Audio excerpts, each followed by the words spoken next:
Hey everyone, Connie here, and welcome to my review for Godzilla vs. Kong.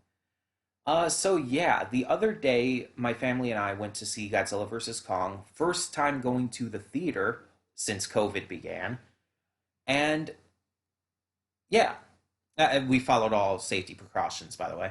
But yeah, it was really good. I would say it's not as good as King of the Monsters for me personally. I thought King of the Monsters was still better, but I did very much like this. But before we continue any further, I do want to warn you there will be spoilers for Godzilla vs. Kong in this review. This is not spoiler free. I will be talking about very notable spoilers, major spoilers. So, letting you know that right now, right off the bat. If you have not seen Godzilla vs. Kong and wish to remain spoiler free, please pause this video, bookmark it for later, and come back once you've seen the movie. If you've seen the movie, or if you're just okay with spoilers, then I guess continue on. But we will begin with talking about spoilers in three, two, one, now. So this is called Godzilla vs. Kong, but it's kind of mostly a Kong movie. Like Godzilla's a side character, honestly. The movie centers around Kong mostly. We have Kong who has been since the events of Skull Island has started to be, how do I put it? Just I guess watched over by these scientists and all. They have him kind of in this bubble, uh this restricted part of Skull Island. They have like bubbled off. They have domed off. Kong doesn't like it, but he has made friends with this young deaf girl who I guess comes from a tribe that had lived on Skull Island. Um, so she and Kong have become friends, and her kind of adoptive mother as well, though Kong doesn't seem to trust her as much as the girl. Um, but they're kind of taking care of Kong as well as shielding him from Godzilla's awareness. Because apparently, according to them, Godzilla and Kong had a fight in the past, or more likely, their ancestors had a fight well into the past. And that Godzilla, having just, you know, been fighting all of the other Titans and whatnot, and being declared as the king of the monsters, would go after Kong because, there can only be one king. So they're protecting Kong until this big tech group that has risen up in the 3 years since King of the Monsters decides, you know what? Godzilla's been going on a rampage recently. We don't know why. It's kind of out of character for him, but we have a way to stop him. So we need Kong's help because in order to do this, we need to go into the Hollow Earth. We need to go into the Hollow Earth. There's an entire another world in the center of the Earth. Yes, this goes with Hollow Earth theory. And we need to have Kong lead us there and guide us through there in order to get what we need to stop Godzilla. And it's very clear right off the bat that this group, this organization, I don't remember, I think they're called Apex or something like that. Um, it's very clear they're the bad guys. It's like they don't even hide it, honestly. It's very clear that they're the bad guys. Um, so they hire this guy who's played by one of the Skarsgårds. I can never remember which one is which. I don't even remember which one was the one who played Pennywise in the new It movies. I just know it's one of them. Um, but they hire a one of he plays this character who's kind of like this scientist who is kind of looked down on because of his theories about all of this, which end up being true. So they hire him. He works with the lady, the adoptive mother of the girl from Skull Island, and yeah, they start to transport Kong towards where they need to in order to get to the Hollow Earth. And Godzilla attacks. Godzilla definitely plays more of a supporting role in this film. Kong is definitely more of the focus. Excuse me. And Godzilla comes in just occasionally to kind of fuck things up, basically. So while Kong is being transported across the ocean, uh, Godzilla comes, and you saw this stuff in the trailer. You saw Godzilla and Kong fighting on like the carrier and everything. So you get to see this fight. It's a great fight. We get to see a lot of great action during that. And eventually, just Godzilla wins. Godzilla blatantly wins.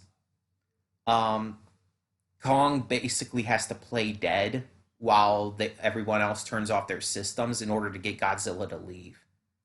At which point they just decide, we're just gonna put Godzilla on, or we're just gonna put Kong on a net and carry him with a bunch of like helicopters or planes or whatnot the rest of the way, so we don't alert Godzilla again. They eventually get there. The little girl convinces Kong to go through, and they make it into the Hollow Earth. And it's a prehistoric world of monsters.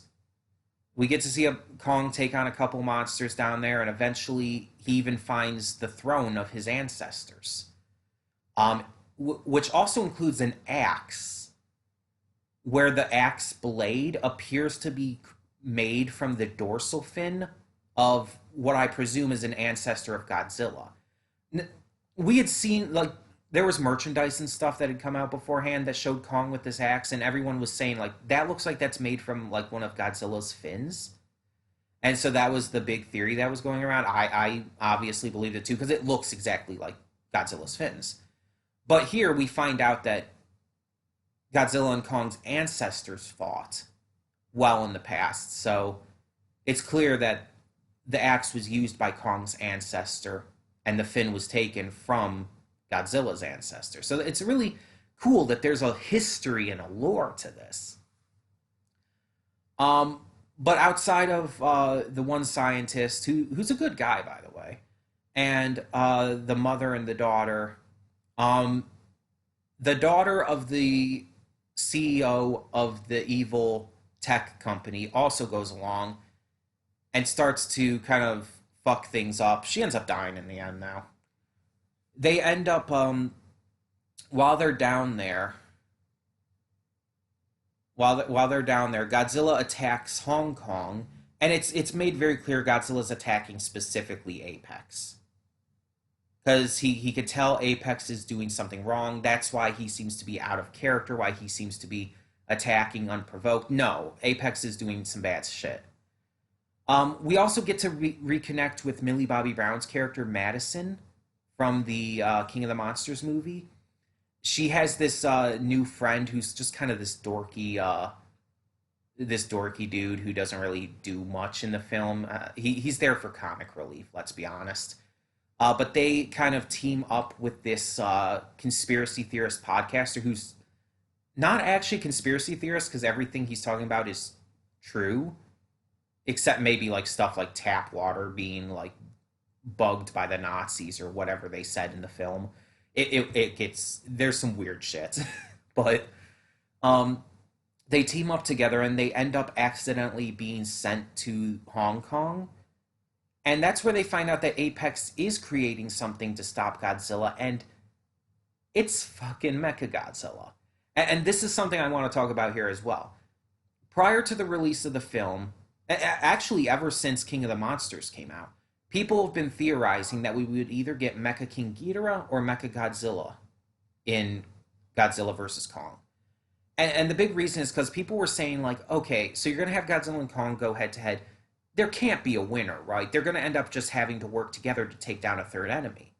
And with King of the Monsters setting up that Monarch and the evil guy played by the actor who also plays Tywin Lannister in Game of Thrones. I can never remember the actor's name. But since he has a skull of Ghidorah, maybe we're going to get Mecha Ghidorah. And that's not quite what happened, but that still very much could happen in the future, because Monarch really didn't have a role to play in this movie. But some people were saying like, oh no, what if we got Mechagodzilla instead? Because that could very much also go with everything that's been set up. And yeah, it very much could. I was personally on the level that I wanted Mecha Ghidorah, but I was fine with the idea of Mecha Godzilla as long as they did it right. And honestly, I think they did it right here. This evil tech company, like being the ones to create Mecha Godzilla, the fact that Mecha Godzilla is initially piloted in a similar way to how it has been in the past movies and stuff. Um, Except this time it's done through this psychic link of two of the different skulls of King Ghidorah, and everything is really interesting. The way Mechagodzilla in this film is designed, the way he moves is fantastic. That was something I was really worried about because in the old movies, like, yeah, in the old movies, even Godzilla himself moved very ridiculously. And of course, with it being a guy in a rubber suit, it's like, yeah, there's not going to be a lot of great movement there. But the Mechagodzilla one always moved even more, well, honestly, robotically, which, yeah, it kind of fits, but it always felt less impressive because of it. And that's why they usually had to give Mechagodzilla all these cool weapons and, uh, like, blasters and missiles and whatnot. In this one, Mechagodzilla actually can move just as well as Godzilla. And they make Godzilla move really well in this one, too, which is great as well because it's a very chunky Godzilla, so having him move so fluidly is fantastic. It looks really cool. And they make Mechagodzilla move very similarly, and I really like that. Um, but while Godzilla, before Mechagodzilla even comes out, while Godzilla's in Hong Kong, he senses stuff coming from the Hollow Earth because of Kong and all of that, and he decides to shoot an atomic breath right straight down through the core of the Earth. And it eventually reaches exactly to where Kong and them are. And Kong's like, you know what? Fine. He jumps into the hole that Godzilla made and is eventually followed by one of the ships that went down with them, containing our Kong crew, because one of the other ship ended up being destroyed amidst all the confusion. That was the one that had the daughter of the CEO in it. Um, but yeah, Kong goes back up to the surface to Hong Kong, and he and Godzilla fight, and Godzilla wins again. In fact, Godzilla wins so heavily that it's insane. And prior to the film's release, I believe it was the director or someone who was high up in the making of this film had said that there would be a definitive winner between Godzilla and Kong. And yeah, Godzilla is much stronger than Kong. It's made very clear. Even with Kong's increased size from Skull Island, and even with the axe, he just really didn't stand a chance. So I'm really surprised by that. I'm not disappointed because I'm definitely more Team Godzilla, but I'm really surprised that it was that definitive. um, but after Kong is defeated, Mechagodzilla ends up getting ready to be unleashed. When all of a sudden the consciousness of Ghidorah inside the skulls takes over, kills the pilot, who, by the way, is, I guess, supposed to be the son of Dr. Serizawa from the last two movies, the last two Godzilla movies, though that really is never touched on in this film. Um, but Ghidorah's consciousness, which is somehow still there, kills the pilot and takes over Mechagodzilla. So we have a rogue Mechagodzilla controlled by the consciousness of King Ghidorah, and it's both the coolest and stupidest fucking thing ever. It's so fucking stupid and weird, and it just feels dumb as hell. But at the same time, it kind of goes in with kind of what a lot of these kaiju films run by, and that is the rule of cool. The coolness factor kind of makes these films work and kind of makes them survive in a way. So Yeah, it's dumb as fuck. I apologize for that. It's dumb as fuck, but at the same time, it's pretty fucking cool as well. I apologize for her. Maybe I'll throw this hairbrush at her. Yeah. I'm talking about you. But anyways, so Mechagodzilla comes out again, controlled by Ghidorah, goes after Godzilla, and is actually beating Godzilla. And it makes sense because he was created to beat Godzilla. That was literally the point. And this is after Mechagodzilla also kills the CEO and everything. So Godzilla's fighting Mechagodzilla, and the little girl, Kong's friend, has to convince Kong to help Godzilla. After the one guy, the one scientist who was hired, uses the piloted machine to restart Kong's heart because Kong is honestly almost dying after being destroyed by Godzilla. But she does convince Kong to help. Kong helps. Godzilla fights Mechagodzilla, and Kong actually is the one to end the fight, to destroy Mechagodzilla in the end. And everything just kind of like closes out after that. The movie has a lot of great monster action, but it also continues to have a lot of the great story and human element that makes these films, especially the legendary uh, MonsterVerse films that we've been getting in recent years. The human element just makes it work so much better. I know I might be on the very very small minority on that, but the human element's needed. I mean, just wanting to see giant monsters fighting. I'm sorry, that's not what makes a good movie. That would be honestly, it would honestly get very old very fast if it was just monsters fighting, and it wouldn't have anything for us as viewers, in my opinion, to really connect with, to really grasp onto. Having both Kong and Godzilla now have these young girl characters to just kind of act as like surrogates for us as viewers to connect to these monsters through is a very smart idea. Millie Bobby Brown, great actress. She's an amazing young actress, and she's a great choice for Godzilla to have that like friend, that human friend.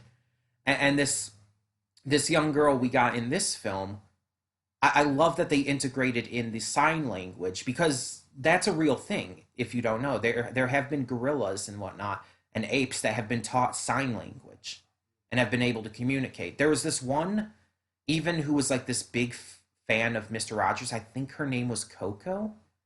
But she actually got to meet Mr. Rogers at one point, and she really loved him and all. It was really fucking wholesome and cute. But yeah, apes can learn sign language. So introducing that in here not only gives sign language itself a medium to be shown on, which is a very big deal. And yes, it's been shown a lot more in recent years with stuff like A Quiet Place and whatnot as well.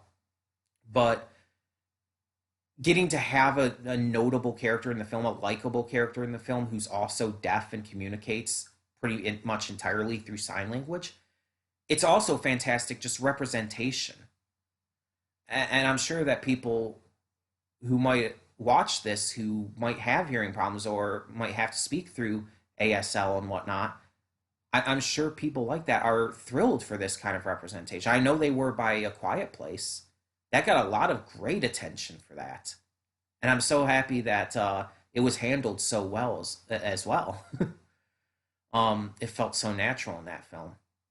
And it felt like it really worked here. So I like that we have these characters who work this way. And I like that the villains are very cartoony villains. It's so obvious they're bad guys. They're practically the only thing that could make it more obvious is if they had a curly mustache to twirl. It's so blatantly obvious, but it's good. It works, and it works for this kind of movie because it's like you just have to have that human element in there. You have to have that human element to propel a plot forward. And it works. I think it fits. So I really liked this film. Again, it wasn't as good as King of the Monsters. I thought King of the Monsters had a better stakes and was more exciting. I thought the monster action was a little better in King of the Monsters. I thought the human element was better in King of the Monsters.